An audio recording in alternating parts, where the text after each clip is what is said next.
Physicists have shown that objective reality doesn't exist. This is allegedly an insight derived from quantum mechanics. And not only this, it's been experimentally confirmed. Really? How do you prove that reality doesn't exist? Has it really been done? And do we have to stop saying really now? That's what we'll talk about today. Many of you have asked me to comment on those headlines claiming that reality doesn't exist. It's a case in which physicists have outdone themselves in the attempt to make linear algebra sound mysterious. The outcome is patently absurd. In one article, Eric Cavalcanti, a physicist who works on the foundations of quantum mechanics, writes, "If a tree falls in a forest and no one is there to hear it, does it make a sound? Perhaps not, some say. So what are those people talking about?" The story begins in 1961 with the Hungarian physicist Eugene Wigner. Wigner was part of the second generation of quantum physicists. At his time, the mathematical basis of quantum mechanics had been settled and was experimentally confirmed. Now, physicists moved on to quantum field theory, which would eventually give rise to the Standard Model. But they still couldn't make sense of what it means to make a measurement in quantum mechanics. The way that quantum mechanics works is that everything is described by a wave function, usually denoted psi. The change of the wave function in time is given by the Schrödinger equation. But the wave function itself isn't measurable. Instead, from the wave function, you just calculate probabilities for measurement outcomes. Quantum mechanics might, for example, predict that a particle hits the left side or the right side of a screen with 50% probability each. Before the particle hits the screen, it is in a superposition of those two states, which means it's neither here nor there. Instead, it's in some sense both here and there. But once you have measured the particle, you know where it is with 100% probability. This means after a measurement, you have to update the wave function.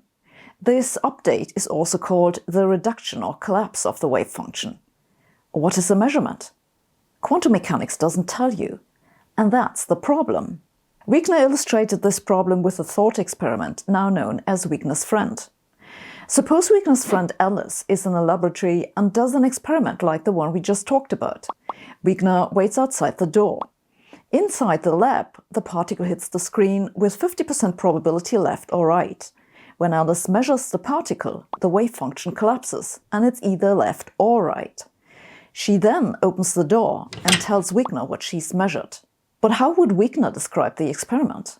He only finds out whether the particle went left or right when his friend tells him. So, according to quantum mechanics, Wigner has to assume that before he knows what's happened, Alice is in a superposition of two states. One in which the particle went left and she knows it went left, and one in which it went right and she knows it went right. The problem is now that, according to Alice, the outcome of her measurement never was in a superposition, whereas for Wigner it was. So they don't agree on what happened. Reality seems to be subjective. Now, it's rather obvious what's going on, namely that one needs to specify what physical process constitutes a measurement. Otherwise, the prediction is of course ambiguous. Once you have specified what you mean by measurement, Alice will either do a measurement in her laboratory or not, but not both. And in a real experiment, rather than a thought experiment, the measurement happens when the particle hits the screen, and that's that. Alice is, of course, never in a superposition, and she and Wigner agree on what's objectively real. If that's so obvious, then why did Wigner worry about it? Because in the standard interpretation of quantum mechanics, the update of the wave function isn't a physical process. It's just a mathematical update of your knowledge, which you do after you've learned something new about the system. It doesn't come with any physical change. And if Alice didn't physically change anything, then, according to Wigner, she must indeed herself have been in a superposition. Okay, so that was Wigner's friend in the 1960s.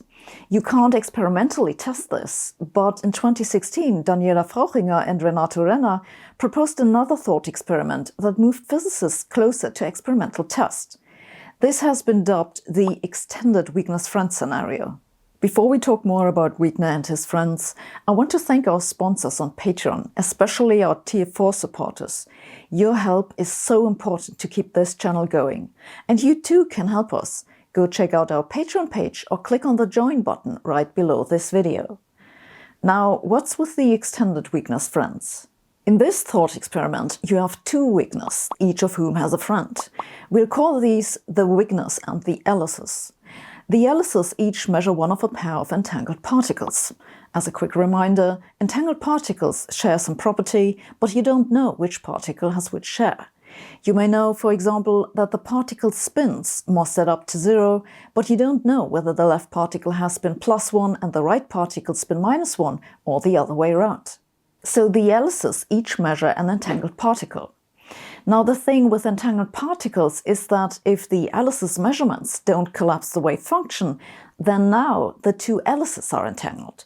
Either the left one thinks the spin was up and the right one thinks it's down, or the other way around. And then there's the two weaknesses, each of which goes to ask their friend something about their measurement. Formally, this asking just means they do another measurement. Frauchinger and Renner then show that there are combinations of measurements in which the two Alice's cannot agree with the two weaknesses on what the measurement outcomes were. Again, the obvious answer to what happens is that the Alice's either measured the particles and collapsed the wave function, or they didn't. If they did, then their measurement result settles what happens. If they didn't do it, then it's the weakness results which settle the case, or some combination thereof, depending on who measures what. Again, this is only problematic if you think that a measurement is not a physical process, which is insanity, of course, but that's indeed what the most widely held interpretation of quantum mechanics says. And so, Frauchinger and Renner conclude in their paper that quantum mechanics cannot consistently describe the use of itself, because you run into trouble if you're one of the weaknesses and try to apply quantum mechanics to understand how the Alice's used quantum mechanics. You may find this a rather academic argument, but don't get fooled. This innocent-sounding statement is a super important result. Historically, internal inconsistencies have been the major cause of theory-led breakthroughs in the foundations of physics, so we're onto something here. But the Frauchinger-Renner paper is somewhat philosophical because they go on a lot about what knowledge you can have about other people's knowledge.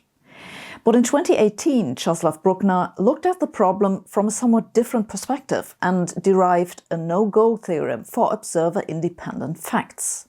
His formulation allows one to use the measurement of certain correlations in measurement outcomes to demonstrate that the observers in the extended weakness friend scenario actually had measurement results which disagree with each other. If that was so, there would in certain cases be no observer-independent facts. This is the origin of all the talk about objective reality not existing and so on. And yeah, it's really just linear algebra. There aren't even differential equations to be solved. I assure you, I'm not saying this to be condescending or anything, I just mean to say, this isn't rocket science. Finally, in 2019, a group from Edinburgh actually measured those correlations which Bruckner calculated. That's the experimental test which the headlines are referring to. Now, you may wonder who in Edinburgh played the role of the two Alice's and the two weaknesses. How did the Alice's feel while they were in a superposition? Did the weakness see any wave functions collapse? Well, I'm afraid I have to disappoint you, because the two Alice's were single photons and the two weaknesses were photodetectors. That's okay, of course. I mean, some of my best friends are photons too. But of course, an interaction with a single photon doesn't constitute a measurement. We already know this experimentally. A measurement requires an apparatus big enough to cause decoherence. If you claim that a single photon is an observer who makes a measurement, that's not just a fanciful interpretation, that's nonsense. The alleged mystery of all those arguments and experiments disappears once you take into account that a measurement is an actual physical process. But since quantum mechanics doesn't require you to define just what this process is, you can make contradictory assumptions about it, and then more contradictions follow from it. It's like you have assumed that 0 equals 1, and then show that a lot of contradictions follow from it. So, to summarize, No one has proved that reality doesn't exist, and no experiment has confirmed this. What these headlines tell you instead is that physicists slowly come to see that quantum mechanics is internally inconsistent and must be replaced with a better theory, one that describes what physically happens in a measurement.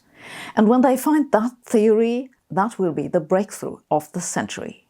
This video was sponsored by Brilliant. I wasn't kidding when I said quantum mechanics isn't rocket science. It's really mostly linear algebra and not remotely as incomprehensible as most physicists want you to believe. If you want to understand quantum mechanics in more depth, Brilliant is a great starting point. Brilliant is a website and app that offers courses on a large variety of topics in science and mathematics. Whether you want to learn something new or freshen up your knowledge, Brilliant is a simple and fun way to do it. All their courses are interactive, so you are challenged with questions and can check your understanding along the way. For this video, for example, I recommend their courses on linear algebra and quantum objects. To support this channel and learn more about Brilliant, go to brilliant.org/Sabine and sign up for free. The first 200 subscribers using this link will get 20% off the annual premium subscription. Thanks for watching. See you next week.